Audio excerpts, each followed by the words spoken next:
Hello, everybody, and welcome to the Brothers Take podcast, the podcast where three brothers give their take each and every week on gaming. And in this week's episode, we are going to be continuing our Final Fantasy VII Rebirth Spoilercast. I think it's safe to say that for the next couple of weeks, we're pretty much a Rebirth podcast until we get it all out of our system. It's a big game. We've been excited about it. We've been playing it.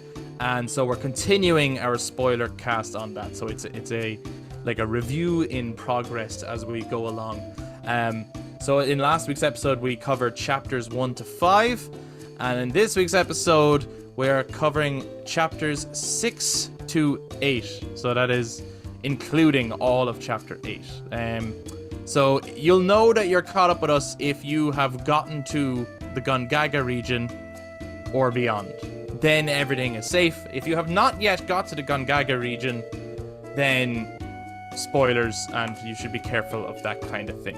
I'd like to try and with the first episode, it was kind of hard to keep on track sometimes because there was a lot of systems to talk about too, and there's a lot of things that are like they run into the other chapters and stuff. This time I'd like to try and we'll focus on like one chapter at a time where best we can, but sometimes there'll be a thing where sometimes there'll be a point that we talk about. It's like, well, it leads to something later anyway. So there might be a bit of jumping around, but we'll try our best to keep to one chapter at a time.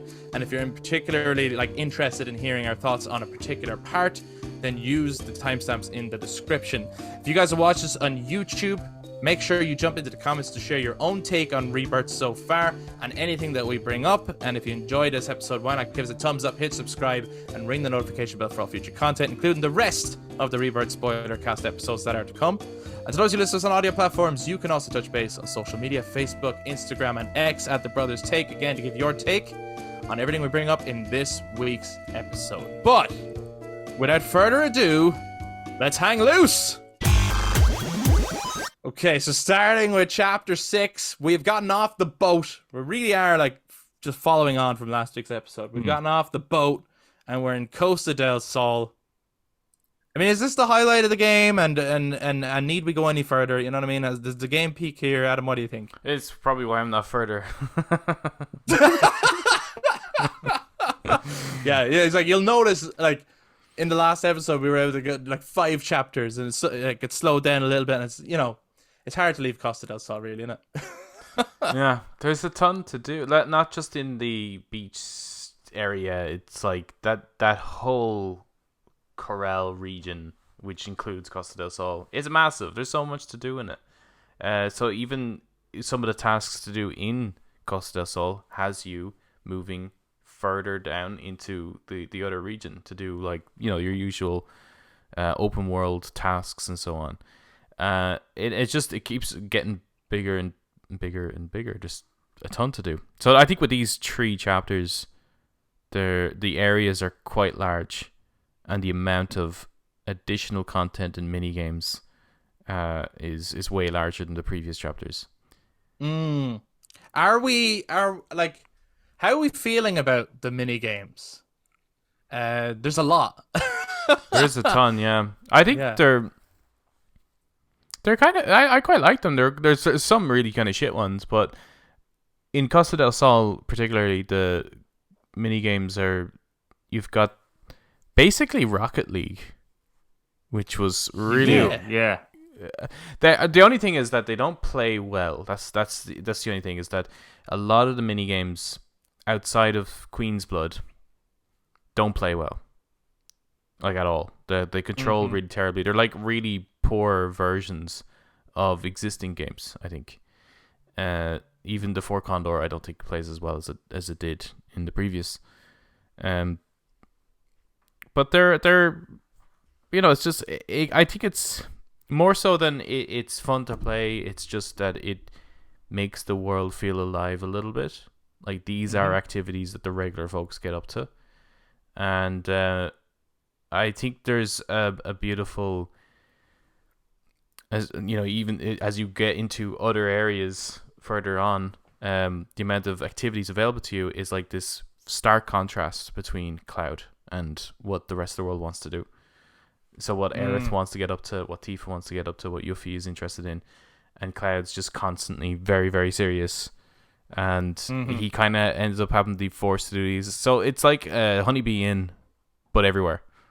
Yeah. He's in hell. Yeah, he's very uncomfortable all of this. But it's like, but deep down, it's like, is he actually interested? Maybe. Is this like a facade? Likely. Yeah, likely. Yeah, I think he wants to. We should, in case you didn't listen to our last episode, as we go further, also spoilers for the original Final Fantasy VII and the compilation, because that is the lens through which we are playing this game. So, we're not going to you wait and see. Like, we're gonna talk about it pretty openly. Eric, how are you finding the mini games? Yeah, I mean, there's a fucking fuck ton everywhere. Everywhere. Like, sometimes there's actually points where it's like you're doing a mini game, you're like, why is this a mini game? And then other times, like, this is the most badass mini game ever. And we'll get to that one that I'm kind of thinking of. But like Adam said, it does help to kind of like that kind of Rocket League one where you're playing as Red 13, you have to hit the balls, or there's another one in Costa del Sol where it's like the shooting range type thing. Oh yeah. It just makes it that bit more touristy. It's like, that's the one that like I think played horribly for me specifically. It's not the best. It was so unintuitive. But yeah, it does make the world feel more alive. Because it's like, oh, we recognize that, and again in a later chapter, there's a whole area which is pretty much Disneyland. It just makes it that sort of like. It does this. I do sometimes find that all that distracts from the fact that it's like, hold on, the world is dying. Like we do have a big serious thing to do here. So I do find it distracts from that. But that's the mini games are not the only thing that distracts from that. And I wonder, so do you like on that point? Because I think that's an important point. But do you think that's an important part of the theme actually? Is because most people in the world are not thinking the planet's dying. And they are just living their life, and they're not worried about the planet at all. They're happy to use Mako. They're happy to just like, because like there was even like in Remake, there was a guy like pulling posters down of like Avalanche's posters. Like he was pulling them down, going, God's sake, I keep pulling them down, I keep putting them back up. When are these guys going to get a grip? Like, they think the planet's dying? That's ridiculous, Like, not everyone agrees with Avalanche or even the planetologists in terms of what the planet is and how it works and all that stuff. So do you think like it works that there is all these distractions and it's like, well, this is how everyone else is living their life in this world? It probably works for the NPCs. It kind of goes at odds with the party though. Yeah. And I would be interested to know like how someone is if Remake and Rebirth is their first ever experience of Final Fantasy VII. How are they finding it? I think Remake is way more streamlined in its objective and what you're fighting towards and what you're going towards. This, at times, if they don't show the hooded people, it's kind of like, why am I here? Yeah, I don't even mind if you're having a blast. No, like, I don't mind it because it's like if we think about I don't know, like literally name any fucking property. If they made an open world game about it, like if they made an open world game about Lord of the Rings, for example, like I just want to go and visit the places and talk to the ordinary folk, right? And I'm not worried about the fact that I need to destroy a ring as a fan of the Lord of the Rings. If it's your first time experiencing that though, there may be too much that's distracting you from what's the like. I can imagine people going, what's the story here? Yeah. And this came up in our last episode as well, where it's like, what is the story? And then there is like every so often they'll interject with clips or scenes or little cutscenes where you're like, I want to see where that goes. So you kind of keep playing because you're looking for that next piece of that. Yeah, it's literally like Lost, you know what I mean? Where it's like you're watching like bunches of episodes where you're like, most of this is pointless, but there was one little clip at the end of the episode. It's like, oh, I gotta see the next one. Just kind of stringing you along nearly. There is elements of that. I find that one of the most interesting things about this remake project so far is like their approach to remaking is not just let's retell the story, but it is how do we recapture the feeling that the person had when they played that game, right? Like, there's a reason they have such a linear kind of first chapter that you play through.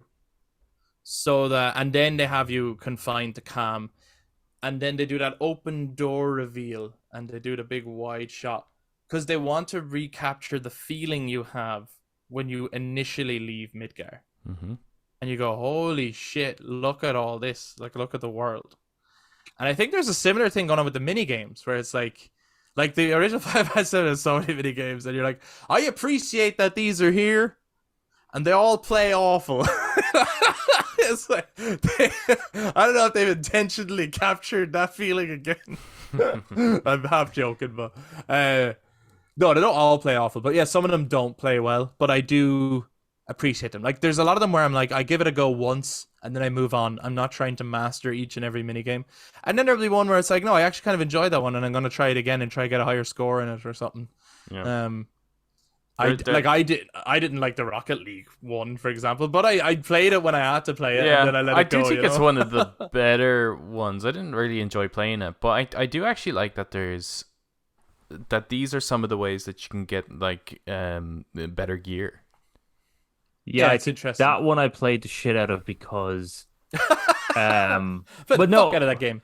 Yeah, it's because I think one of Red 13's better weapons is there in the higher score. So I was like, okay, so I didn't get that. Yeah, I think there was later on as well in the game. We won't be talking about this episode, but later on again, there was a little thing you had to do, and you get a better weapon for one of the characters. So like most of the time, if I'm trying to get high scores on things, it's because there's a better weapon. Yeah, other than that, yeah. There's some of the rewards are worthwhile. Yeah. The Segway thing in Costa del Sol though is the fucking worst way to travel. I love it. I love it. It's such a pain in the hole to use. It is a pain in the hole. It's stupid as fuck. But I was like, yeah, I'm on a Segway right now, and I only use that to again get all the unlockables. The unlockables, yeah. And then I got the last one, right? I think it's like the pedometer or something. So every time you walk a certain amount of meters or kilometers, you start getting gil. Mm-hmm. And I don't use it. No, of course not. Your materia slots are filled with other things. And is it a materia? It's an earring kind of thing, isn't it? Oh, because in Remake they gave you a materia. Do you remember you could get a materia off Chadley that was like a pedometer kind of thing? Yeah. Oh, I don't remember that at all. Have you tried to fast travel yet to another region? Yes. Yeah. Yeah. I didn't realize. I just did it today. I didn't realize it would cost money. Oh, does it? Like if you want to go from one continent to the other continent. Oh yes, yeah. So if you want to get the ship back, it does. Yeah, it costs money. Yeah. No, whereas if you're on the continent, you can like when I was in Junon, I was able to fast travel back to the grasslands. Yes, that was okay. Yeah, I understand now. Well, look at fuck it. Let's talk about the absolute highlight of Costa del Sol, which is like, getting your buddies into their cool beachwear and having good times down on the beach. Like it's fantastic. Now, how did you find the Hojo? Yeah, we got to talk about that. I laughed for so long. About which bit? All of it. All of it? I was like pissing myself laughing. Because I was like, I have an umbrella. Oh yeah, that certainly made the fucking fight difficult. And then the music was going way harder than the scene needed. You know what I mean? So I was laughing so hard because I was like, this is one of the best tracks in this game, but I'm fighting a robot squid with an umbrella on a beach. Yeah. And this scene in the original is just Hojo's just sunbathing, and he's just like, I'm just curious to see what happens. And now it's like this ridiculous, all the party are getting kidnapped and stuff, and I was like, this is going way harder than I expected. So I thoroughly enjoyed it, but I think it's fucking ridiculous. Yeah. I think I kind of preferred just seeing Hojo lounge. Not that I didn't like the fight and all that sequence was cool, and it was a great way to finally introduce Yuffie into the crew. To get her involvement in it. I just thought that was a really good idea. because they were kind of teasing it for ages, and it's like, when am I going to actually get to use her? And it's like, okay. But the way Hojo shows up, I think I kind of preferred in the original, where you just kind of see him lounging, and maybe if it kicked off then, I don't know. I always thought it was interesting because in the original, it suggests that he has kind of left his post at Shinra. Yeah. And that he's just like waiting out. He's just like, I don't need to do any more work because everything is kind of in motion now, and I just I'm just waiting for something to happen, you know?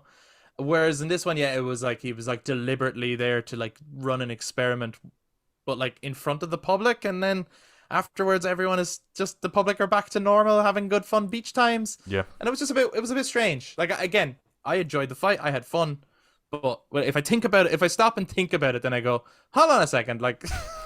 Well, this game is full of that. It's full of those moments where it's like, hold up a minute. Hold up a minute. Like, even, he is an absolute maniac on that beach. And even like the women who are accompanying him are just like, haha, this is fine. He's talking about capturing those people. Haha, he just unleashed a robot that's now caused. Haha. It's like, how is there not a bigger, like, how is no one kind of thinking, Jesus, man, you're a little psycho. You're laughing for no reason all the time. I liked it's a weird scene. I liked Barrett's reaction to how people were treating the robed people on the beach. I was kind of surprised by it. I didn't think someone would be writing in a sympathy story for those characters, because I always kind of, I suppose, initially saw them as sort of evil servants, I guess. That's how I viewed them. There's an element of like Smeagol story going on here. Yes, so it has actually changed my perspective on those characters and highlighted which was always there, but I didn't really clue in on it. They're all victims, actually. Yeah. And I thought that was kind of a nice scene. And like, you know, at first it's kind of funny. It's like, oh, what the hell are they doing on the beach? And even like Ash was watching me play, and you know, you have to get the beachwear to get onto the beach. Mm-hmm. And she was like, well, how come they don't need beachwear? You know, they're just strolling straight on. No one's stopping them. And I was like, oh god, I have to get the beachwear. How many of them is there? Like, every location you come to, right? There's something happens to a bunch of them. Whether it's getting lifted by the condor, they're getting captured by this robot. When you leave that area, they start like jumping off of a bridge. Like, there's like, how many of them is there? I think there's a lot. I think there's more in this than you ever see in the original. But I think I know what they're going for here, and it is to do with. So I'm going to talk about something that's in the original that hasn't happened in Rebirth yet, I suppose, right? Mm-hmm. But it's all to do with eventually at some point, and hopefully they stick to this in this game, but I'm sure they will. Eventually, the party decide that they have to get the black materia, right? And they're like, oh, but if we get it, we'll die. I won't explain how. And they're like, well, we have to, because one of those robe dudes will do it, and they're expendable. And I think this is trying to show, like, there's so many of them, and they are so expendable. You watch it throughout the journey, that Sephiroth's resources are kind of limitless. Right, yeah. So that will add, when like the story starts picking up tension, I suppose, it'll add like an element of, fuck, like there's a lot of them, and they're all willing to do a bidding, and they're kind of under his spell, and so I think it's to create that sense of we are outnumbered by his agenda. I do quite like how, you know, because in the original, I don't know, when I played it, I felt like I was, without a guide, you're just kind of going, what's this? I'm just going to go down here and see what's down here. I do like that they kind of see them, they kind of go, well, I guess that's our road then. So they're kind of a weird waypoint, and they just know that if they follow them, that leads them to their end goal. It's an odd choice, but it oddly works as well. Well, it's in the original, is the thing. You don't see as many black robe dudes everywhere. I honestly don't recall seeing them until Nibelheim. Yeah, but what happens is you come across a lot of dudes who like, so if you talk to certain people in towns because you're like, I don't know where to go, Yeah. every so often you'll get someone who goes, hey, I saw a guy in a black cloak go by here, or you come across like an old dude Yeah. on a walkway and he's like, Jesus, I'm tired, I just saw a guy in a black cloak walk by and I don't think I can stomach the walk. And when I was younger, I I always thought that was they Sephiroth. was Sephiroth. So it's not, Yeah. it's these robe dudes. Yeah. Yeah. Nice one. There's There you go, some. folks. You heard it here. You heard it here first, folks. That's what's going on. in You Russia, heard us. Yeah. You heard us Right. realize it last first. folks. Yeah. Eric, did you like the beach fight scene and all that stuff, and the black robe dudes and? I like the black robe dudes. I like the moment with Barrett. I like the introduction of Yuffie into actually bringing it into the group. The fight was actually pretty fucking difficult. Mm. Like surprisingly difficult. It was very strange. That whole section, it just felt to me very much like here's a fight for the sake of a fight. Right. Yeah, I probably You could haven't have fought done without any- it. Like Yeah, this it's like, chap- yeah. yeah. Oh, this chapter hasn't had a fight yet, and it's like, you know what? I'm okay to just hang out with my buddies too, though. Yeah. Yeah. And also that chapter is quite long, so there are fights to come in that chapter. You know, you're not just in the town of Costa del Sol. It does go out into the other areas. So yeah, again, I just don't really think a fight was needed there. Mm-hmm. I think it is fine to just have the mini games to use that area as the bonding area to increase your relationship, yeah. relationship. Thank you with the other characters by doing those mini games or going on dates or whatever it is that you're wanting to do, and get like the swimwear and the different costume, the casual clothes and stuff. So yeah, I don't really think the fight was needed. I understand you have to have Hojo there. I mean, he was in the original and he was lying down, surrounded by 3 women for some reason. So you have to have that in it. Mm-hmm. But Probably they kinda could have coulda worked just had- better maybe if it was, that beach that's slightly further down, just outside. If it happened there, maybe where there was no other witnesses, basically. Yeah, so it's like you're still doing the scene, but you're moving it a little bit. Because I do Yeah, like yeah. how Yuffie comes into it. Yeah. Yeah. But yeah, I think Yeah. the area is probably not the right spot. How are you feeling about Yuffie now? Because I know in the last episode, and we'd only kind of just met her, but you weren't so hot on her yet. Yeah, no, I like using her now. And I think because once you get past Costa del Sol and you're going up into the mines area and stuff like that, her banter, especially with Barrett, is very good. Yeah. So I think I've kind of, at first it was like, you're way too high energy for me.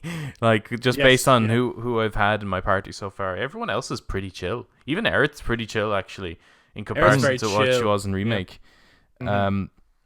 So her energy just did not match, but her kind of buddy with Barrett is pretty good. And yeah, she's very fun to play as. Very fun to play as. Yeah. She's powerful. And I think it works because she's the youngest. So, but she, like, even though she's the youngest, she's been training as a ninja her whole life. So she actually is like a great warrior. And it's just cool to have a character, I suppose, because she was optional in the original. There's only so much dialogue they give her because she may or may not be with you. Yeah. So it's just cool to have that Wu-Tai experience here, or perspective here, because Wu-Tai is a huge part of the world and a part of the history of Final Fantasy VII. So it is cool to make it more ingrained in the story, I think. I love hearing her music as well. Her music's Integrated great. every so often. And sometimes I think as you're like wandering, I think sometimes she hums it or something like that. Yeah. And sometimes you're riding on a chocobo, she sings like a chocobo song to the chocobo tune, which is great. Yeah. So I think she adds like life when you're traveling that the group kind of needs, because I think everyone's getting pretty mellow at this point because of the amount of shit they're getting through. So Yuffie kind of adds that spark back into them, that then makes doing the mini games feel a little more like, this makes sense because Yuffie's adding that spark back in. Yes, yeah. How are we finding, you get into like the open regions again? How are we now finding like all the world stuff? We did talk about it in the last episode, so we won't go into too much, but is anyone starting to get fatigued by it yet, or are we still enjoying it? Is there certain ones that you're like, I'm definitely doing those and not doing these, or? Well, where are we at? I'm still not doing the card games unless I have to. Wow, really? Oh man. Still not doing them. Fuck I, that. I, I have to show. I'm gonna share. I took a picture of it. I couldn't believe it. I got like 39-0 as a score last night when I was playing. Nice. I Nice. absolutely destroyed this guy. Fucking. It felt good. I still do. I still don't do the fights, but I pretty much do everything else if I Yeah, can. yeah. I think I missed one or two things from the Gongaga region. That was Right. kind of by accident. Or but I was definitely by the obviously we won't get into it because Adam's not in it yet, but definitely by the Gongaga region, I was getting highly fatigued by just the amount of shit Hmm. in the exploring areas. Like I was, and I think Corel Desert again. We'll get that later. Yeah, that one in particular is like a maze nearly to get around. It's Yeah, they start getting harder and harder to navigate and to find the things. So Yeah. it gets harder to like. I'm gonna like check. It's like say I have an hour to play. I'm gonna check something. I'm gonna check like two things off the list and go. And then you spend so long just trying to find out how to get to that thing, or it's like I mm, thought this was gonna be simpler and it's really not because like in the grasslands and Junon, it was kind of easy enough to find everything. yeah, And now like it's good level design, but it's you need time and. yeah, and And then you get to a point where you're like, to be honest, I'm about to go to bed and I haven't seen anything like cool yet. So maybe I'll just mm, hit the next story beat to see something cool before I go to bed, you know? yeah, and I find there's too much as well. Right. It's There's a lot. There's a they don't lot. actually need to get rid of anything. They could just do with less of certain things, like the proto relics, which we would have seen in the grasslands, the Junon region, Hmm. Corel region. There seems to be, if they continue the same momentum, there seems to be 4 per region. Right, and I think 4 they don't proto need to relic have quests. four. Yeah. Yeah. I I don't think mind even the if they, amount, because I just thinking back to like that time when you're coming up to that point of no return, right? And they go, Hmm. "Is there anything else you'd like to do?" You know it's coming up to the end of the game. Are you finished with it? yeah, You know, and I like the idea that you can just go travel and there's still things to do. I'm not yeah, trying to get everything done. I'm getting as much as No, I I'm can not to either. level up. But where I am currently, I have gone back to the grasslands because I wanted to see well how, like the quick travel stuff. How does that work? So I went Hmm. back to the ship, went to the grasslands. I completed all the activities there. Went over to the Junon region. I started doing a lot of the activities. I'm probably not going to complete them all. I'll just do a few. Wanted to complete the Queen's Blood ones in particular, Mm. so that I could come back over and do some more Queen's Blood in the Corel region. Um, but I'm not going to do all of them because I know I can come back and complete quite a lot of Yeah. them. The summons I definitely want to try get though. Yeah, I want to get this like so I've now stuck to like I want the summon of each region. Yeah, Towers and life springs I only do if I pass it. You know yeah, what I mean? So like if a bird catches my attention, I go, yeah, fuck it. Same with the bus stops. Like if I'm going and then I go, yeah, fuck it, I'll do it now. But I'm not seeking them out. But I seek out the summons and I seek out all the side quests if I can, because they usually deepen the character relations yeah, and stuff, yeah, and the proto relic quests because I'm curious how that ends, and I'm also in each region they have a different theme and they're different. yeah. So I'm interested by that and see I do how tend to do the how they towers differ. and the springs. Do you know what? Because it is the quickest way to get those folio upgrades. You know. Yeah, true. I do wish, and I suppose that's the thing, right? The open world activities in this game are the grinding. So Yeah. in the original game, you run around the world and you keep getting into fights to grind and get the XP. And in this game, it's you run around, you do all these open world activities to get the XP and to grind. Um, I've heard, a lot of people have given out about like, oh, it's just sort of typical open world stuff, right? And I think the Mm. main gripe of that is the towers, right? Yeah. Because people are sick of towers. And Right. I kind of agree, and I actually think that the life springs could do what the towers do. That when you find one of them and you scan it, it highlights things in the area, and it would do the same thing a tower does, but it wouldn't feel as like that's lifted straight out of another game. You know what I mean? I think Yeah. the towers, and they're so like they're just bland, straight up towers where you're like, it's they are kind of like a little bit of an eyesore to do, and you watch the little glow that comes out, and you go, I've seen that in so many. It's Horizon. It's it's loads of Yeah. games. It's Horizon or it's Assassin's Creed or whatever. But I wish as well that the towers or life springs, whatever it is that's revealing things on the map, actually cleared up the fog on the map as well. Yeah. All right. Okay. Okay. Because I think that would help you navigate the mazes that these areas become. Yeah. Because you could then start to clearly see a path. Because again, in one particular area, I was just like, I have no idea how to get to this thing. And I was actually trying to get to a tower. I could see the tower, and I could not get to the tower, and it was driving me nuts. And I think that's when I was really starting to lose it with the world exploration. Right. Right. Well, I'm just trying to enjoy myself. Stop making it challenging. part of it I really like because there is an element of it starts becoming a bit of a puzzle, or you have to actually explore to find these things. But if you're playing under, if you feel like you're playing under a time limit that you're putting on yourself, then there is an element where it's like, okay, I need to walk away from this and do something else. I think managing your own pacing of this game is important. For your own personal enjoyment. Some people will want to do everything as they go along. I'm definitely not that guy. I do as much stuff as I want to do, and then I move on. And the other stuff will be end game stuff for me, really. It's like, I'm going to go back now and tackle everything I didn't tackle, because I'm sure there's rewards if you do everything. Probably. Adam, you went back to the Queen's Blood in the Junon area. I gotta ask, did you go to the Crow's Nest? Did you play a dude called Cameroon or something? I'm about to do it. I'm about to do damn it. Damn it! I'm not done. Okay. I just want to know, is any I'm about to do it. I've just defeated the twins. I defeated the other one that was in under Junon, and then by doing that, I said there's a guy at the Crow's Nest. So I will go do that.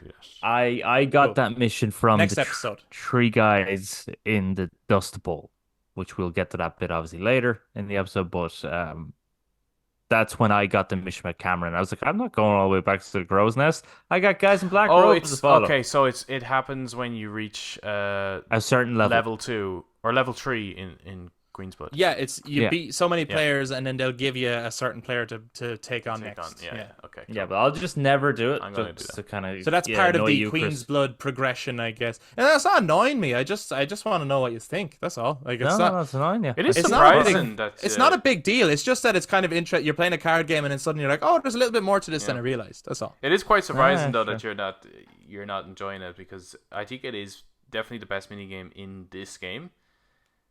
And I'm really enjoying it. I'm actually seeking people out to play whenever they come up. It's like this really lovely balance between chess and, a trading card game.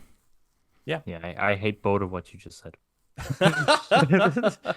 Well, okay, I'm trying to remember. Chapter 6 is all that Costa del Sol stuff, and then a lot of the Corel stuff, right? And you go up to North Corel. I'm trying to remember. Like, is chapter 8, is that the whole minecart sequence and stuff and everything up there? I can't really remember, but once you get to chapter 7, I mean, chapter 7? Yeah, 7. Is that chapter 7? Yeah, I think so. Chapter 8's long. The way they've done the grapple hook, which that is in the original, isn't it? The grapple hook, or at least there's some form of rope climbing in the original. You always had to like jump over to a rope and stuff, and especially in that area. It's kind of a neat addition, but they just haven't quite nailed like that is quite finicky, and it's like when the button circle comes up to get off of it, it's like I'm actually miles away, but the animation just gets me there anyway. I actually kind of like when you were talking about the desert area and some of the kind of traversing puzzles to get to a certain thing, I kind of wish there was a little bit more to that. I'm having so much fun with the original Tomb Raider, the way the environment itself is a puzzle, and if only they kind of, I know it's not it's not their area, but I kind of feel like with the climbing mechanics and the grapple mechanics, if you're not going to actually do it and commit to it, then don't do it at all, because I don't think this game actually needs climbing. No, I kind of appreciate it though as a like again, yeah, I think it could be better, 100%. I don't think they've nailed it at all, but I do like the verticality that it's adding to level design and stuff like that, and it does feel like we're all on an adventure, you know. And now Hmm. suddenly people are grappling and climbing, and Yeah, but I just I think do I like that, but the kind of stepped stuff, like the way you can come over to some rock faces and you can actually get up on it and then get up onto the next one, get up into the next one. I think Yeah. that just feels more integrated with the world and actually yeah, it works well. gives you verticality without the need of the very slow paced Yes. yellow ledges that this just doesn't have that kind of climbability that we see in Horizon and Uncharted. It could easily do without, I think. So the whole mine cart sequence thing ends up leading to North Corel. Am I right? You do that Yeah. before you get to North Corel. Yes. Yeah. Okay. So, but I don't want to talk about North Corel just yet. So let's stick to the minecart stuff first. I really liked the scene where Cloud saw like one of the robe dudes, as you mentioned earlier, Adam, like just walks off the edge, Yeah. and Cloud goes to do it, Yeah, it's good. and they end up having to sit his ass down, and they're like I'm really liking Cloud's arc in this game. Um and yeah, I'm liking that he's getting further and further unhinged at this. We're starting to see hints of it, you know, and I really, really, really like that. I also It love just that shows it a great forces- understanding of the character. that kind of stuff forces you to have to use particular party members. So there's a couple of parts throughout the game that's saying, "All right, no, you have to use these two or these three," Hmm. and I really like that how they've done that, because I just think that I probably wouldn't really end up using everyone. If they didn't Yeah. make you, Yeah, Yeah. because I I get too comfortable with my party, like whoever I have, and I just wouldn't bother using some of the others. So forcing us to use them, I think it's actually a good idea. It's that entire mine sequence is obviously where I had to use Yuffie, and now afterwards I'm like, okay, I really like playing as her, so I'm gonna have her in my party now. yeah. I actually think as well they've done a better job than the original ever did at making this party feel like a party, Yeah, rather than like a bunch of dudes that you sometimes select in and out. Hmm. And it's because, I mean, look, they were limited in what they could do back then, but to actually have everyone roam together, even though you can only use 3 in battle at a time, just to have, and in all the cutscenes, they're all interacting together, and yeah. The it way just they're out feels on the a bit like Final Fantasy X and stuff, you know, like they feel like Yeah. they're all together all the time. just on It's the great. outskirts of all the battles is like Hmm. it's actually such a good idea the way they've done And it. sometimes they're shooting. Yeah, You they know, are it's like actually doing stuff. Yeah. sometimes they're doing stuff. Now they can't do a lot because it's to me that probably came from a conversation of like the developers like, right, so here's your party, and then the rest of the guys are gonna stand over there, and it's like, well, why would they just stand there? Surely they should do something. Yeah. Like, okay, well, have them do something, but they're not really in the Involved. battle, you know. Yeah. But it's nice to see them either doing the animations or even just shouting things like look out and stuff like that, and like just really cool. I love Give that. him the chair. Give him the chair. Didn't Aerith give someone the chair in remake She did indeed. in Don Corneo's mansion? Yeah. Eric, did you like the whole mine cart sequence thing? Place? I did, location? and I like the fact that it's a good way of having you to play as Yuffie and using. I think it's Barrett and Aerith are going, aren't they? Yeah, Those three. Uh, Yeah. No, it's Barton it? Red. Barton Red. Oh. Uh. Okay. So anyway, so you're playing as Yuffie, but without having the sort of repeat of like. Oh, sorry, Tifa. You know, Tifa, Barrett, and Yuffie. Oh, okay. Isn't it? That Yeah, sounds yeah, right. yeah. so Yuffie, Barrett, and somebody. Nah, it is Tifa. Where it's a nice way of separating the party without constantly doing like what happened in Mithril Mines. You know, they got separated because of an explosion. So now this time it's to get separated because Cloud's having a headache. And then have to do One it of his again. moments. Yeah. There's and then later on, if they do it again, it might be a different reason, right? And I like that because it makes it feel fresh while also making you play as someone else. Getting you use then the grapple hook while it doesn't play the best, I think out of some of the mechanics that they have to traversing and puzzle solving, it's probably one of the better ones. Um, Hmm.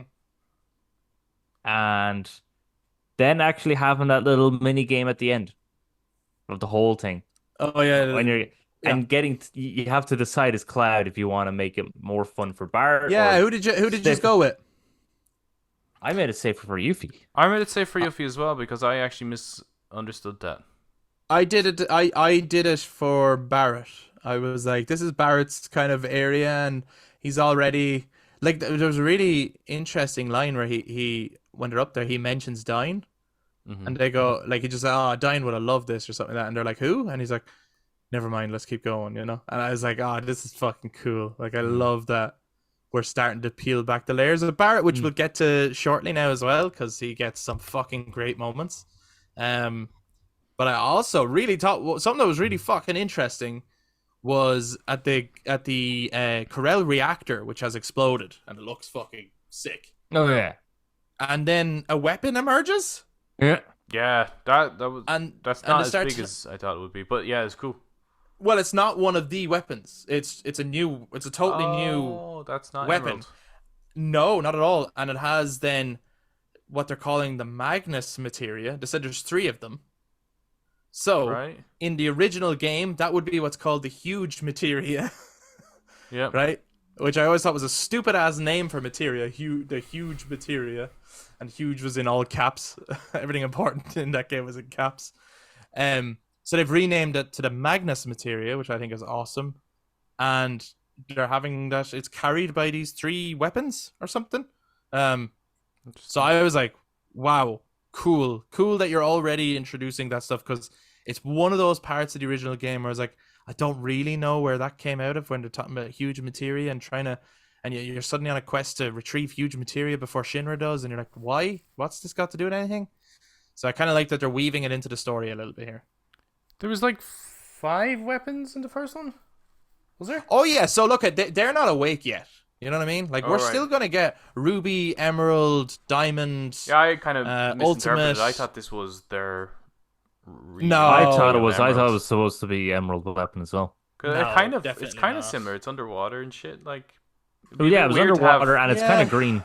Yeah, why would you have? Unless 2? they're saying that this one grows into it, and this is like a form, like maybe Just doing baby emerald. like a Shin Godzilla kind of thing. But Well, these are like, they are that's- basically that's- kaiju, isn't it? yeah, Let's well, fucking hope it's not Shin Godzilla be fucking wobbling there and well, the thing is, spraying like, blood. right, and this is what's gonna be, like the whole thing with the gap between remake and rebirth, like the whole fun of it was always like, how are they gonna do like the open world now? Like, Yeah. how are they gonna do it? And we were all discussing it and trying to figure it out, and then you see it and you're like, wow, they've actually done a really good job at it. Like, it feels Yeah. really fleshed out and big and all this.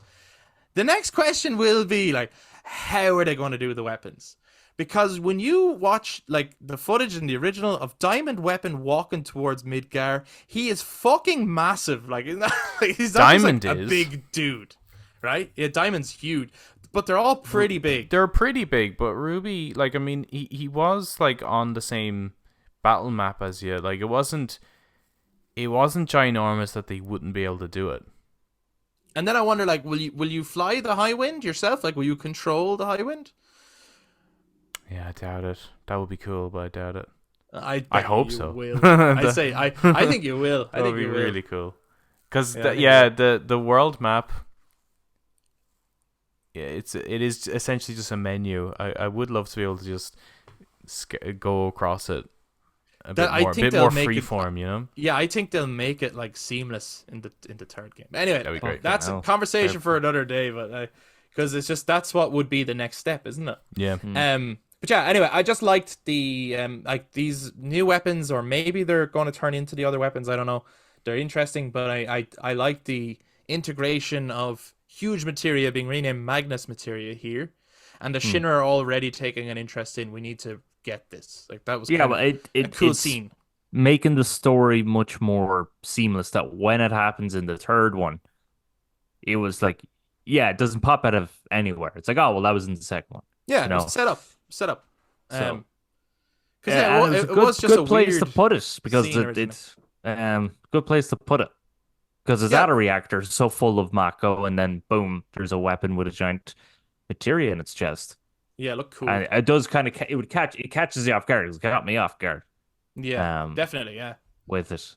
So that's a good, exciting moment. So they get to North Corel, Yeah. and Barrett is not welcome, really. The Nope. people there do not like Barrett, and Yuffie's getting really mad about it. Like, Yuffie's really, like, pissed off. Like, they don't like to talk to you like that. Like, that's terrible. And he's like, no, it's okay. Like, they can. It's fine. Mm-hmm. I deserve it, you know? And it's like, I'll be honest. They get to the rope walk thing, the thing that leads up to the gold saucer, and Barrett gives a speech about his past, but they play the music from Remake, World of Ruin music, Yeah. Yeah. and I fucking teared up. It's good. It's good. First scene in the game to make me tear up. I think from here onwards, like Barrett was always not as I never really liked him as much as I should have. There's just something about him that's a little bit clowny. He's a bit over the top. But from this whole sequence onwards, like they've really dug deep with the actor's performance and the character writing and digging into his history. I just love how all the NPCs are behaving and acting towards the party. It's so different than every other area we've been to. Like even Wall Market, which is like, well, it was an okay spot, but the slums areas, people are generally quite nice to you. This is the first time we've as far as I know, it's the first time we've ever experienced people wanting to pretty much turn us away and don't want to do anything with us. Yeah, and shun us. Yeah. Which was really nice because it's such a stark contrast to Costa del Sol, where they're welcoming you and putting the hula things on you. What are they called? What are those things called that they put around people? Flowers. Oh yeah, flowers. But yeah, like this is the complete opposite. I really wish though that in that sequence when you're heading up to the rope bridge thing or ropeway, the gold saucer is not gold, and I really wish that It was really in their face, you know, like from looking up at it, it just is like this big, you know, you similar to the way people looked up to the upper plates in Midgar, the way it's all lit up and it's kind of giving you light pollution, so you don't even get to see the sky. It's kind of noisy, so they don't even get to sleep at night. Like, I really wish it was in their face a bit more. Yeah, I'd agree. Like, I did think that the white look was a strange choice, especially because it is the gold saucer. Like it's in the name. Yeah. And in the original, it was a giant golden. Yeah, it was all gold. So we'll get there now in a moment. I'm trying to think, is there anything else in chapter 7? And I don't know if I'm mixing up some of these chapters, but I think that is right. I just briefly, I loved Cloud Jr. Okay, yeah. Are you kidding me? Because I remember, like, this is like that thing of, do you remember in the last episode we were talking about, like, if in the original you walked past a screen, this time it's a 2-hour fucking chapter or something. Like, that's what the whole train track sequence was, or the minecart sequence was. Yeah. And in the original you walk past and there's a little hut you can go over and look at, and there's 3 little birds in it. And I forgot about that until I saw the 3 birds at the top, and I went, oh yeah, I remember that. Like, that's really funny. Isn't it you climb up a mountain? Or you climb the sides of a cliff and you go to and I think you pick up a materia there. Yeah, you're supposed to pick up a materia there. And then I really liked the boss fight with that creature. It was fucked up looking. Yeah. It was. Yeah. It was pretty good boss fight. But I part of me wished, I was like, oh my god, is Cloud Jr. going to come with us? Is he going to, like... Yeah, I thought so too. I did, and I was like, I'm up for it. I'm up for it. Like, it wouldn't do anything, but let it just come on the rest of the journey with us. I'd love it. I think actually that would have been a really cool way of getting the Choco Chick materia. But it's just as Cloud Jr. Yeah, that'd be funny. Or that'd be funny. If they were Chocobo chicks, if that was something that you end up handing over to Bill, and then later on it's after rearing to become the gold Chocobo. Oh, stop! I actually had a slight. You just shut the fuck up right now. Right. don't be tickling me like that. Well, like But it's I like you actually have had to a do thought. certain things like to rear it, and just certain greens to give it, and that'll be the only way you get Knights of Round is if Well, you've that's. reared it. I mean, Chocobo breeding is going to be a huge part of the third one, isn't it? You know, Yeah. that's definitely I going to be. I actually thought because I think in like the first few areas, I think that little chocobo baby thing Yeah, um with the bus stops is kind of like it's a yellow chocobo, I think, in yeah. the first few areas. Hmm. And actually, for a second, for a moment, I was thinking to myself, is this supposed to be the reference to a gold chocobo? Like, it's actually supposed to be golden feathers, and that's why you keep getting the golden plumes from where it was. But then All right, yeah. I think in other areas it's different colors. So I was like, okay, never mind. Nah, It's they're not just it's not the Chocobo golden. chicks, huh? Yeah, not the gold chocobo. What do you guys think of the addition of, unless he's in the compilation somewhere, Dr. Sheeran, who has a shared history with Barrett and Tifa, but unknowing to them both, in that he was the one that gave Barrett his appendage, but he was also the one that saved Tifa's life. Yeah, I Weird. don't remember him. I like the addition of him saving Tifa. I thought it was a very far way for Tifa to go to get medical help, but Yeah, that's true. that that's like a that's like a ring of power moment, I think. It's like, oh, Halbrand, you're dying. How about we go to the other side of Middle Earth to get you aid rather than anywhere else? But um I didn't mind it, and the fact that he's looking after all the people in the black robes and stuff. It's like the Mm, only nice guy in that place. Well, everyone kind of has a reason for their attitude, but he's the only yeah. one that does have any animosity towards you. So, I liked the scene in there when Cloud sees Sephiroth and he goes to strike at him and he actually strikes at Barrett and Barrett blocks with his gun. I was like, hmm. what the hell, man? This is the shit that I'm getting excited about. Where I'm like, Cloud is getting more and more unhinged. You know, he's seen Sephiroth freaking out and nearly killing his friends. It has me excited for, not that I've seen anything yet, but it has me excited for certain scenes to come. That I'm hoping they deliver on him. You know. Hmm. Um. So yeah, I thought that was really cool. But anyway, we get on our cool purple ropeway walk thing, which takes us all the way up to chapter 8.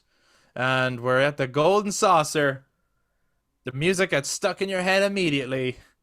What you guys think of the Gold Saucer? Awesome. Let's move on. Just like that. Eric, what you think of the Gold Saucer? Fucking weird ass intro to the Gold Saucer. Oh, Dio, yeah. can you calm down there, Dio? Just I like honestly there goes the Dio. Can you hear me? I am lost. I like don't remember him with a cloak. You don't? I very I I know he don't think does have a cloak. Does he have a cloak? I always I- thought he just walked around in his underwear, oiled up.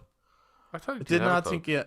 I didn't think he had a cloak, but it's fine. I don't mind it. Like it doesn't I hate change it. anything. Cape. He is much. He is so macho. I think it's hilarious. Yeah, I thought it It's was like very funny. Every scene, like, is just, and I love how his, every time he goes to point, he's like pointing really strange, but then it turns out he ends up He's doing actually a pose, flexing all the time. and then yeah. you see his chest muscles just go. yeah, just do the like, little Terry he- Crews he- popping Yeah. thing.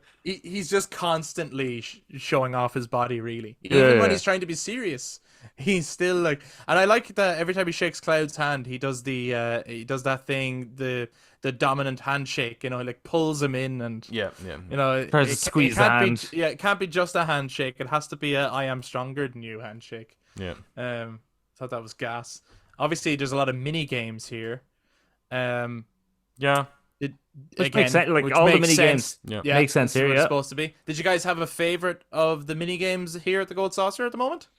It took me ages to figure out. The fight with Dio, and you're in the old school graphics, Oh yeah. and you're fighting. It actually took me ages in the tutorial to actually understand what the hell I'm supposed to do.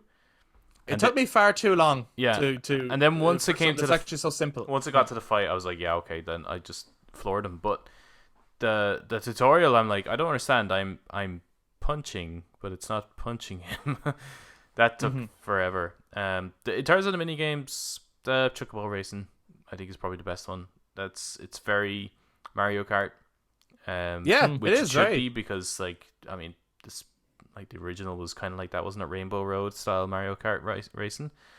Um, but the mini Do you think games, Square Enix needs to like bundle up all the mini games in this game as a like I'm sure as they a had. party package and just put it out where it's like you like once you put it in, it's just a menu of here's the games, jump in with your buddies and play co-op.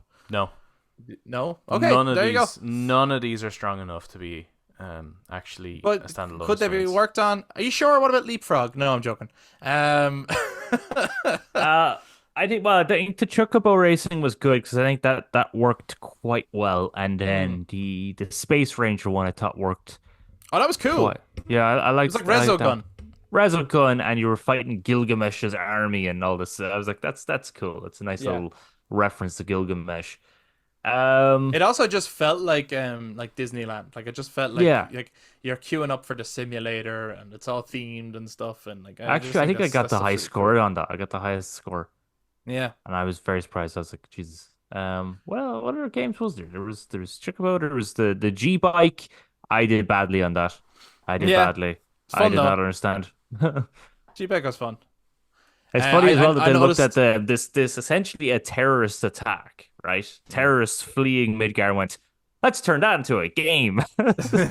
Yeah. Yes. I noticed that the snowboarding game was closed, under construction or something like Yes. that. Oh, I didn't notice that. You can see there's a big billboard sign of like the snowboard. It showed like a Moogle on a snowboard or something like that. Oh, Yeah. right. And I was like, oh, okay, it's fine. We'll get you next time. So we will have snowboarding. The hotel, the kind of haunted house. The Hotel was haunted pretty cool. hotel. I just Loved it. liked how, when you see Bard just kind of get a bit upset about how they're using Mako. Just for entertainment purposes to make those ghostly effects and the way people are acting. Like that's exactly like Disneyland. My favorite part of the Gold Saucer though was I think it was probably the way you entered and the way you exit the Gold Saucer. Right? So when I love the. I love arriving and then immediately leaving. That is everything in between. Fuck that. So I hated when you're it. in the main area of the Gold Saucer and Yeah. the kind of escalators that bring you up to each region, which are really, really fucking cool. The They're cool. music, very Tron. the fucking lights, and just everything is awesome. Yes, But when you leave, and you're brought out basically backstage, it's a bit kind of run down and actually kind of almost taped together a little bit. So I was kind of having a little look around, and you're seeing like the scaffolding and the shitty little kind of rubber that they have on the ground. And it's like you can just imagine that when the people working at the Gold Saucer are on their lunch break, they're not really giving a shit about it at all. And I love that just kind of summarizes how they go about running the place, running the joint, the way they treat the planet, the way they treat the people versus how they treat the guests. Yes. That is honestly how pretty much all like entertainment. Yeah, that's and- Disneyland. Like, but not just Disneyland. That is literally when it comes to customer service areas, front desk. yeah.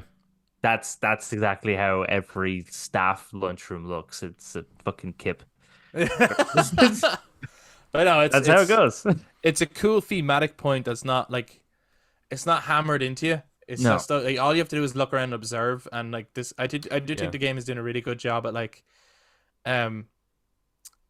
the world feels very vast and real and alive, and nobody is respecting it. Yeah, it's good. And It's I- good and design. Like yeah, that's the kind it's of cool. storytelling that we saw in the likes of The Last of Us. Yeah. And you see in Batman and stuff like that. It's like just look around you. It's like that the detail that they're putting into the world is Yeah. really insane. It's really well designed. I think another great thing actually, and this is again in the original and then in these ones, which is if you look at apart from one particular region, in the game, the two biggest desert regions are Midgar and Gold Saucer. So the areas that use up the most amount of Mako, and then you can see the Deadland around it, like essentially. Yeah. It's true, and it's cool. Hmm. And like, not trying to spoil anything or get too far ahead of ourselves, but like, all you have to do is look at Gongaga to see how green it is, right? And if you remember in the original, the Gongaga reactor blew up and doesn't work, and that's the most lush area. Like, so there's a real like the world is telling you something, and people are blind to it. But it's like just look at where there's reactors and look at where there's not. Yeah, Or and it's a really good point. I'm wondering. Me and Eric were talking about this at one point, and I'm of the opinion that the date scene that you can achieve is still to come, right? That wasn't the date, was it? Like so yeah. Who did you have tagging around with you, Adam, on the gold saucer? Harith? Oh, he's just unlocked something. Oh shit! okay. So I had Tifa. I had Tifa as well. Well, there we go, folks. If you want Tifa, just don't fucking try. What are you talking about? I tried so hard. Me and Tifa are like besties. I brought her everywhere. I am shocked. I actually thought that was a scripted scene, and then I was like, so the date is still to come. You had Aerith. That's so weird. So I had Aerith, when you were running around the gold saucer. One of the coolest moments, which was the moment where I went, "Oh fuck," was when you go in to like the theater. in like a good way or a shit way. Please tell us, because like right. you know, I'd have to play the whole game again to do that. So, well, so or like, Eric, do you not want to know? Is it the play? Yeah, it's to play. It's like you go over to the theater. No. What? We didn't get to play. We didn't get to play with Tifa. It was closed. It was done. No, it was closed. I didn't get to see the play. Oh, thank fuck. Okay, Jesus, okay. Adam, Fucking don't hell, do that like, to us. I thought actually that mackled you the only, shit out of us. You only get to play if you have Aerith. That's what I thought you were saying for a No, second. no, it's just like it is closed because that's where the shoot up happens, right? Yes, yeah, right. Yeah. And then you saw the picture of Jesse. Yes, Yeah, yes. And Okay, that so I just think that still happens. That yeah. moment is like beautiful. Yeah, it's amazing. Because I kind of forgot, and it reminded me. I was like, "Fuck yeah!" Slightly Jesus better. Okay, I will Christ. admit that is probably slightly better when you have Tifa, as Tifa meant more, like Jesse meant more to Tifa. So it's probably a little bit more emotional when you have her. It was still fucking. But emotional, I will okay? admit, like when It's still, yeah, it's a powerful moment. when going around with Tifa, because I was like, I think I said in the first episode, Aerith seems a little like mean because she seems to like nearly always be winding up Tifa, being like, "Oh, I went on a date with Cloud, haha, you didn't. We're going to get along so well." And then, right? Yeah, right. Okay. I was a bit like, Aerith's being a bit mean to Tifa, isn't she? They're supposed to be friends. And then I go on the date with Tifa, which I thought was like, I thought that was a date, and Chris said he was with Tifa. We both thought it was scripted. But then I went to Space Ranger Place, and Harris is there, and she's talking about how she's jealous and maybe she'll meet someone. I was like, oh fuck! Now I feel really guilty. God damn it! Right? Yeah, yeah. Stop playing with my emotions. I've had a few moments like that where I feel bad for Aerith, but yeah, I thought the Jessie thing was awesome, and I'm really glad that she was referenced in some way, because you find that letter in the first game, obviously, of her being the princess at the Gold Saucer. So just see that picture of her is really cool. So then, Adam, when you're running around the Gold Saucer with Aerith, is Aerith's team mashed up with the Gold Saucer theme as you're doing it? Because there was elements of Tifa's theme when I was running around. I don't recall, to be honest. Okay. Because could have been. I'd love to hear that as well. That'd be really sick. But in the last episode we talked about, in the portion that you've played, what are you most looking forward to seeing, and did it live up to your expectations or whatever, right? So I would say in this section, it probably was the Gold Saucer for me, right? Because I want to see how they're going to do it and all that stuff. And I thought the hotel was amazing, and the hangman dude and all that stuff. But I'm shocked to say that the desert prison in this section stole the show for me. Yeah, I it was pretty fucking cool. loved it. It was like Mad Max, Thunderdome kind of shit. At first, so, I was yeah. like, because they were just kind of talking about it like as if it wasn't a prison, and I always assumed it was based on memory, and then they just refer to it as Corel prison. But I Gus is a bit much for me, but the everything else is fucking awesome. Is that Troy? I don't know. Could be. Sounded like Troy. Did a little bit. But I like the backstory that they gave the place, that it's not, because I actually did think it was a bit weird. It's like, oh wait, so this amusement park has its own prison? What? That's fucking weird. So I actually like that. For like, kind of a fascist state, like, I mean, like, why wouldn't you have somewhere where people don't conform? Just then you go. I would just be like, you're just kicked out for life. Like, you're just banned from being here. We kick you out. But not like, well, we keep you prisoner here forever now. You're banned from life. Banned from living. Yeah. So I really like the backstory that they gave the place of, like, as soon as we moved up here, loads of, like, scumbags and hooligans moved in down below and just took over the place. And yeah, it was cool. It is what we kind of wanted Walmart to be. It is very much what we wanted Walmart to be. And the music was amazing. The music throughout this game now has been pretty fucking solid. I think but that's a theme that from the original I'd never throw on, you know what I mean? Whereas this new version I probably would. Like, it was I think the cool. only music I probably really, really, really, really, really am quite against is I think they play it in Under Junon. You're following a dog. Bow, wow, wow, bow, wow, wow. Yes, that song. What is wrong with you? Is that? It's amazing. What is that? That's some Goat Simulator shit right there. Yeah, it's a remix of the Stamp theme from Remake. Yeah. Oh, yeah, because I totally gave a shit about that. I have to say, on a musical level, I think this game does a better job at, like, blending. Blending, like going from one to the next and doing iterations of similar ones really, really well to suit the tone. But I'm finding none of them are standing out to me as much as it did in Remake. Right. And it probably is to do with the multiple iterations that I think that the soundtrack is used more for tone, more for emotion than it is for, like, this is a fucking bop. Yeah, I would agree with that. Like, I think there's more singular tracks from Remake that I would listen to again and be like, fuck yeah. Whereas Rebirth feels like my journey is being scored as I'm going along. Yeah. Which is, like, incredibly impressive. I was very happy to hear my favorite tune return. What was that? Was that the Kate Sits theme? No. It was in the prison, and it was one of the tasks to get the greens. It was the challenge where you have to break the boxes.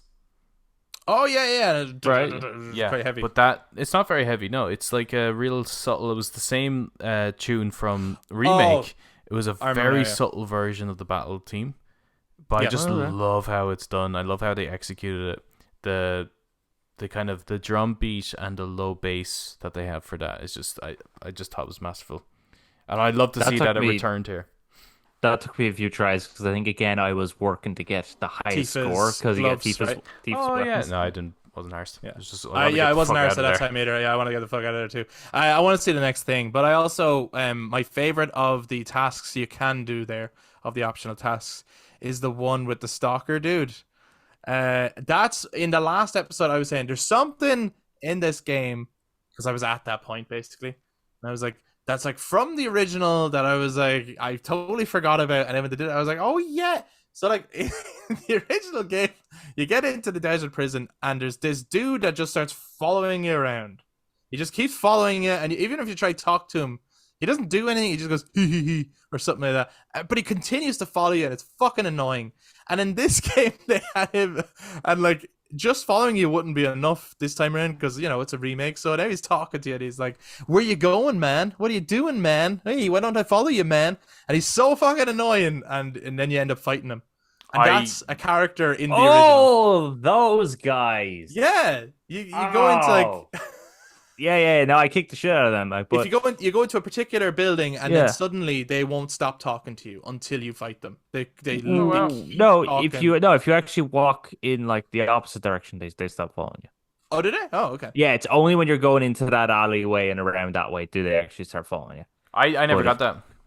Oh, okay. Well, it's just a gas little reference to... I was running around trying to find tasks activities. to do. Because it's like, for fuck's sake, there must be something other than... Because I can't do the Queen's Blood one. I wasn't high enough to do it.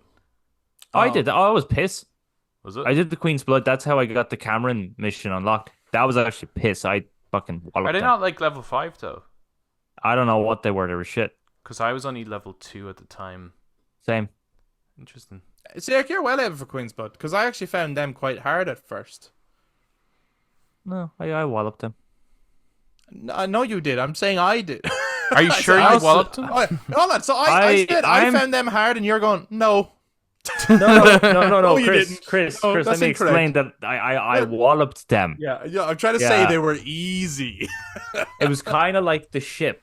I walloped them too, except for Red 13. I did not wallop him. He kept kicking my ass. What do we think of Kate Sith so far? I like him. The game has done the impossible. Eric likes Kate Sith. It has done the impossible. It's a 10 out of 10 game now. I don't like how... I think his introduction to the group, or the way he integrates into the group, is not as smooth as what they did with Yuffie. I understand. And I'm like, I'm still it's waiting for them to kind of go, why are you still here? Right. Let me ask you this, podcast style. Let me ask you this: how would you have done it? Because he is the most problematic character to actually integrate into this party. Because if you play the original, it's even stupider. It's ridiculous. They get a fortune off him, and he goes, "I need to know what this means," and he just gums inside you. And then he's just with you, and then just accept it. Like he's never integrated well. No. I don't know how you would have done it, but I am impressed so far with the voice acting. He's reminding me a bit of Billy Boyd. And his run is funny. Acting is fun. I think the best thing about him actually is and I'm still blown away by it every time I see it, is the Moogle. The animation of the Moogle is actually brilliant. Like, really good. I understand where all that rock texture went. It's into that fur. Like, it's just incredible. I was about to bring that up, actually. The textures of some of the fucking rocks and doors and shit. I was like, come on, guys. Are you doing that for the laugh now? Yeah, because like I was like in the goal saucer, right? When you go up the escalators or down the escalators in whichever direction, like Cloud's hair, the movement of it when the wind blows against it is actually incredible. It looks so real. And it's just it's one of those things that if you probably wouldn't even bother, like, unless you're like me, fucking pixel peeping, to even notice that. But there's certain areas where his hair movement is just phenomenal. It's like, why did you bother? And the Moogle moves really well, and all the different fur as well. It's like Monsters Inc. level good. Yeah, it's very good. And even like the little zip on the back moves and stuff. The most attention to detail in this game has definitely gone into the main party. Yeah, they all look brilliant, and their costumes look the textures look amazing on them, and therefore everything else suffers, including like NPCs. Look ridiculous sometimes. Have you either used Kate Sith enough to have an understanding of how he plays? Yes. How does that feel? He is my least favorite party member to use in terms of his abilities. I find that some of his abilities are so my way of playing is I get a new weapon, I master its new ability. Right, so for example, say with Cloud or whatever, I get a new sword, I master its new weapon ability, so I keep using it until I master that, and then I go back to the Buster Sword because I'm a bit of a purist. But I just want to have, and I keep building up his abilities so that when I'm in battle, then and I get the ATB bar, I can like queue up as many abilities as possible. And with Kate Sith, he seems the most like particular. Like his abilities are like you can only use this in this circumstance. So I can't seem to master any of them. I've been mastering them, but they are tricky. And the thing about Kate's is he doesn't start on the Moogle. Yeah. So you have to use an ATP bar to summon the Moogle. Yep. And some of his abilities require can only be used while you're on the Moogle. Yeah, So you have to use an ATP. mean. Yeah, there's even like not there's one great to play as. There's an ability where it's like you can only use this while there's a summon.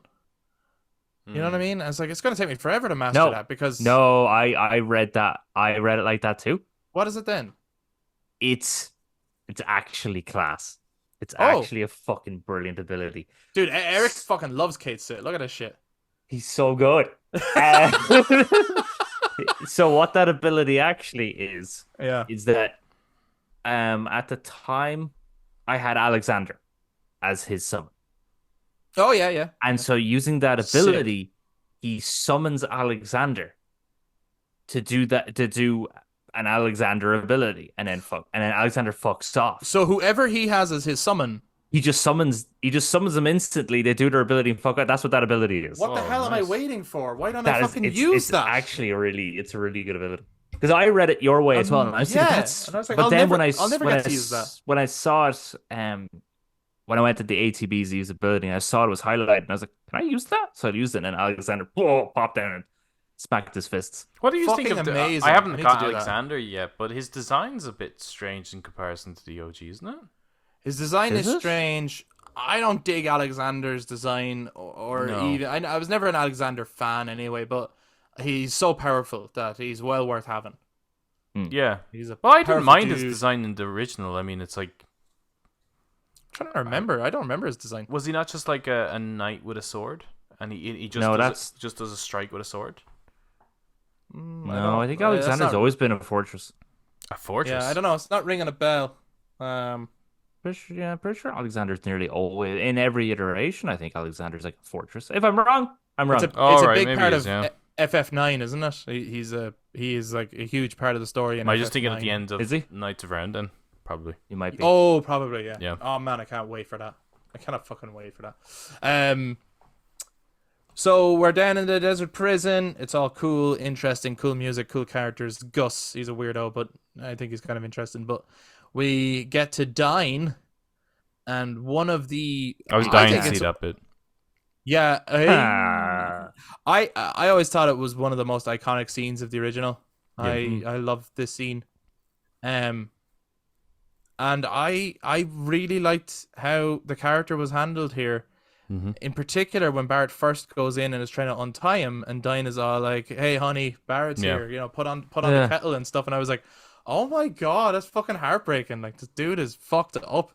From the Um, trailers, I thought that scene was going to. Yeah, I didn't like how it was looking in the trailers, but I agree. That's so it's really fucking good. The only thing I don't like is I wish they made Dine more likable, like as in, I wish it's like if let's say in that moment if he did kill Barrett, that an element of you would be okay that Marlene would have her dad back. But I actually don't want Right. Marlene to be with this guy. He's even in the flashback prior to his accident, he seemed like kind of an asshole and a bit of a jerk. And right. I just wish he was really likable.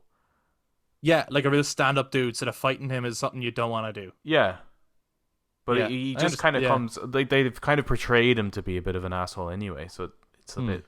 But the whole sequence and Barrett's like the emotional aspect of it, like it's And the just- music. Oh, the music is that's the best music apart from the box breaking. That's the best one. No, it actually was. Yeah, like it it was. Like I think so far this was probably my favorite part of the game. Yeah, cool I thought it was fight fucking too. Incredible. Very yeah. good fight. Yeah. All the yeah. fights I'm Now- finding in this is like I am not going to win. And then you stagger them and you go, I am going to kick the shit out of them. Are you gonna wallop them, madam? Are you? Yeah, it's not quite halfway. It's like you're barely getting their health down, and then the moment it hits nearly the halfway mark, just the tables turn. You've got your limit break. Here's your summon. What's the up? Yeah. The wish only you thing could I get his didn't like gun. about the fight, I actually thought you were gonna. I thought he was that gonna would've take been his cool. gun, and it would have meant something and been powerful. And if to be honest, if he got the gun, that's the weapon I would have kept on Barrett for the rest of the game because Yeah. I'm a bit of a sucker for those little details. Like again, like something like Yuffie, I gain her abilities and then I go right back to her original shuriken because I like how it looks. I didn't like the weird resi stuff going on in the dying fight though, like the weird Tentacles that Yeah. protrude yeah, from the all that arm. shit. That didn't really work for me because I thought he had enough abilities going on anyway, and I like Yeah. just the shoot down between the two guys in this desert. Yeah, really well, I didn't like it because it didn't make sense. I was like, this is not hinted at at all. What's going on here? Is it like Yeah. he has like a magnet or something, and he's using the junk to It's create? something like Yeah. that. It's something like Oh, that. I thought it was tentacles. I thought tentacles fucking protruded from his gun. It's like tentacles made of scrap. That's what it is. Yeah. But That's weird. it's not very clear, to be fair, and it does Hmm. come off a little bit strange. I They did did. make two key changes with Dyne though, and I'm curious what you guys think about that. So in the original game, he mentions wanting to kill Marlene to take her home to her mother, Oh yeah, yeah. Hmm. which was super dark, Yeah. and then he ends his own life. Yes. So I figured they weren't going to do that in this, to be honest, because it's quite a sensitive topic, and there's certain things that they're changing, in this game anyway. But with him, with the way they made him seem so nasty, I'm kind of surprised they didn't put in the "I'm going to take Marlene home" bit, which was always like really dark. Hmm. Yeah, Did I you don't. miss it at all, or did it? Well, I Even... I No, I didn't didn't miss it. remember that. So for me, Okay. I suppose I wasn't going to miss it because I didn't remember it. But I did like I did like the fact that he didn't know Marlene was alive. And Yes. he wants to join them, but he doesn't. Does he say that he doesn't? Yeah, have it's the strength? opposite. It's like in the OG game, he wants to join his wife, Yeah. and Yeah. but in this one, he's too afraid to do that. Yeah, so I really Which liked was that. lovely. Yeah, I actually thought it really was really good nice. contrast. I just wish they maybe introduced like show the helicopter on its way so that when Shinra troops show up, it's just not out of the blue. Hmm. Yeah. I And agree with that. but I It did did- feel really random. that moment is really really cool, and the way he's taken down, I just think is really nice. It's kind of I actually- kind of gave him a bit of a heroic death, a little bit, Hmm. but where the hell did they come from? I think Yeah. could have tied that in. I actually wish the Shinra weren't in that fight. Yeah, Just yeah. because I think it's adds to the tragedy of two friends killing each other, and then Barrett being forced to do something he doesn't want to do, because otherwise it essentially still takes it out of Barrett's hands that Shinra kill him. I know Barrett still feels the guilt and everything, especially because dying words are, this blood is on your hands. But I think I that love may that. have been a Great. because in the original he jumps I don't think he shoots himself. He jumps off the cliff. He jumps off the cliff, yeah. Either way, Barrett doesn't kill him, and I think that's kind of just shows the strength of Barrett. Is like I'm not going to go there. I'll disarm myself before even doing that. Hmm. So Yeah, he does. Doesn't he take off the gun this time? Yeah. I Yeah. love that. Yeah. So I don't know Love if that. Barrett ending him, that might break that moment Fair for the enough. character. And I loved his scream out when Dyne did die on him. Yeah. It was Barrett just had such a great moment, and has come a long way as a character here. And I think they've I always felt that Barrett was a great character, but I do think that people always think about the comedic moments of Barrett from the original. They stand out more. Yeah.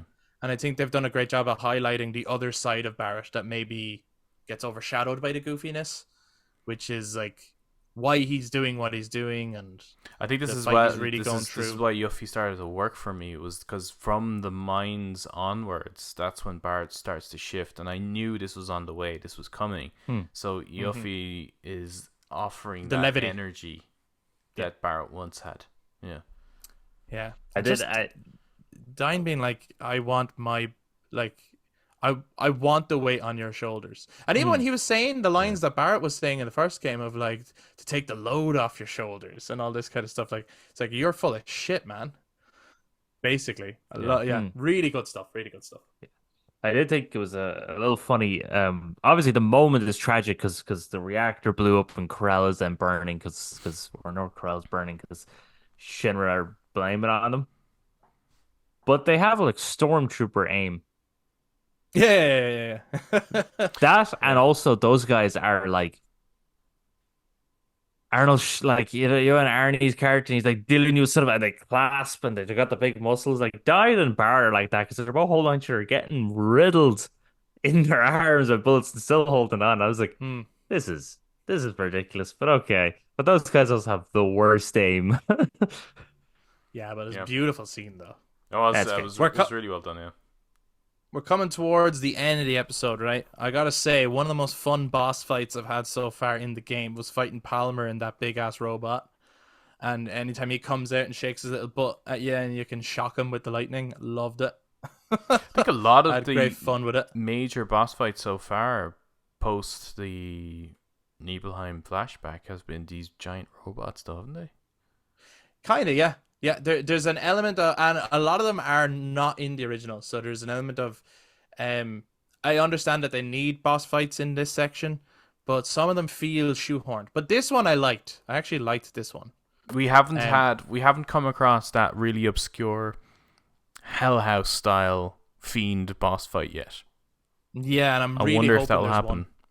Yeah, I'm hoping there's one. I'd be disappointed if there isn't. I don't remember that one, but I probably will when I see it.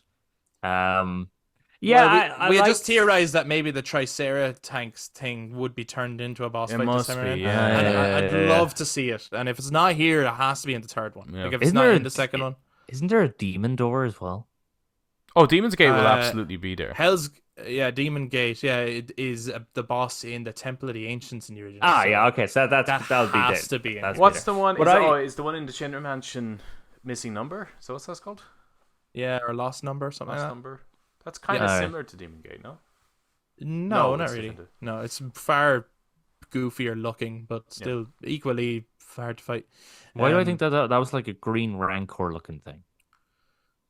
Elements of it were. What do you guys think of the buggy and shooting things on the Right, so buggy and so then when it fighting came- the Shago hat? Right, so I preferred fighting Palmer's Shago Had machine in the buggy because I think this was actually Interesting. my favorite mini game. That's what I referenced earlier. Ah, This is my okay, okay. favorite one Yeah, yeah. because it felt like Metal Gear Solid or it felt like Mass Effect 3 when you're Barrett. Like Barrett's really getting his moment out of kick Shinra in the ass. His friend just died, blood on his hands and everything, and now he's just blah, blah, blah, blah, just blowing everyone up and blowing up the helicopters and everything. I thought it was a great scene. It's very Mad Max as well. Mm. I'd love actually if the Mad Max music was playing there. I thought it was a fun introduction to the buggy. It's like, we're going to give you the buggy, but also here's a big bombastic set piece to go along with the buggy. I think it So went on too long, I though. enjoyed that. I did think it went on a little long, but for the most part, I'm happy it's here. You know what I mean? I'm like, I But just yeah, I wish did- the I did- shooting was a bit. It's more streamlined. I don't like the shooting in this game at all. Actually, it's too. Once your reticle is too far off the screen, it takes ages to get it back over. Yeah, it's really slow. That's true. Yeah. That's the true. aiming. And then what do you guys think of the buggy? That's very fun driving around It's that fine. buggy. It's a bit strange to have that area as such. It's such a obstacle, a labyrinth that the buggy is like. You kind of want a big open space for that buggy, nearly. Yeah, I keep having to get out of the buggy. Yeah, a lot. And I don't stay in it for very long. Yeah. But it's Yeah. just it's a fun. I do like that there was areas you couldn't go to until you had the buggy, and now those areas are open to you. That's a fun kind of thing. Yeah. Mm-hmm. The Wonderful. where the whole area kind of ends then is leading into the Gongaga region, right? Yeah. Yes. And when you get down to that kind of airstrip area, I had absolutely no idea where to go, and I Okay. did not realize I could drive across the water. Oh, I had no you were waiting idea. like for ages. You I were like, was where like, do I where the- literally? How do I get from Yeah, here I to tried. there? I tried swimming across then, and I was like, "You can't. It won't let you." I Yeah. was like, "Shit! I think my game's broken. I don't know where to go." Well, Adam, you have landed us on the shores of Gongaga, which is where we were going to finish this week's episode anyway. Is there anything that you guys didn't get to talk about that you wanted to in this section of the game before we wrap up this week's episode? Any of see the giant sandman in Corel Desert? Giant Sandman. Yes. Yes. It's to do with the Proto Relic quest in that It is. sequence. All right, I haven't done any of that. What I've done now is Oh. I've gotten to the Gongaga coast, and I have just now fast traveled back to previous areas to do up some of the things, and then once I've satiated myself with all of that, I will move forward. Can I ask then on the topic of Gongaga, and because I'm confusing things and mixing things up because I'm a bit ahead, obviously. Have we seen much Zack stuff in the section you're in, Adam? Or No, I is there... literally just got to the coast of it. Like, No, I don't mean in God Gaga. I mean in the chapters you've just played. Oh yeah, I Has there been noticed. much? Is there Zack stuff? Yeah, so I think where I've gotten to at the moment is that he's just met up with Briggs. Oh, Biggs. He just met him. okay. That's it. Okay. There's a really Okay. fucking weird choice. Second person control with Zack when you're in. Oh yeah. Yeah, that was weird. It was so yeah, okay, strange. yeah, It yeah. I took remember fucking that. forever Very- to try to figure out like what the hell do you want me to do here? Yeah, it's Did like a lot so. of Wait, is walking this? back and forward. I've heard of first person and third person. Is this? Am I playing a second person? Second person? What? Second person, yeah. That's so bizarre. I understand But why yeah. you do it, but I now know why games aren't made that way. From playing the Zack stuff so far, and maybe we'll have more to talk about Zack later, right? But from playing the Zack stuff so far, I have a new theory going forward, and none of this is confirmed really. But I have a new theory going forward that Zack is a red herring, and that Cloud is the one we should be talking about. That Cloud that's with Zack. Feel like everyone's like caught up on Zack and Zack's alive and what story is Zack going to play in this? And I feel like Cloud is the important part of that actually, and not Zack. And Zack is the distraction and the red herring. That's my theory, but we will see. I'm not in theorize mode. I'm just like okay, whatever. I can't help it as I I play don't it, really, just, like, to be it just honest, comes into my head. You know? I actually Yeah. don't care about the Zack stuff because I don't really like Zack. Fair. So I just Jesus, kind Adam, of want don't fuck, Jesus, fucking. I We're gonna get cancelled. they better not. You know what? I part of me worries about the whole Zack flashback shit Right. because he's such a odd fan favorite that I hope they don't do some sort of weird like he comes back as being the main character, some weird shit like you know. So it is possible, right? Yeah, it could be possible because there's a ton of weirdos out there. I don't understand it. I don't understand the love for Zack. I really don't. I understand the love for Zack, but I personally prefer Cloud. I So, wish there it. was more to do with Zack. I think, in all honesty, when we left to Junon, there should have been a Zack chapter. I do think that the Zack sections are too few and far between and too short to have any impact when they happen. Yeah, to be honest, at the moment, I'm not really caring for Zack. I am in my theory at the moment really is either parallel universe or Zack and Cloud have been transported through time. Well, Aerith did mention, you know, there's that sequence just is it before? I think it's before the mines. I can't remember actually which bit it is, but she kind of looks up into the sky, and it was a weird cutaway. I was like, why the fuck is she looking at the sky? But then it's now we go over to Zack, and we're doing a little bit there, and Aerith has mentioned to Cloud that she says like thank you or something like that, and then Cloud's like, it's on the beach. And he's like, you're welcome. He's like, oh no, I'm not talking about you. I'm talking about my future self. I can't wait for you to meet her. I think you'll really like her.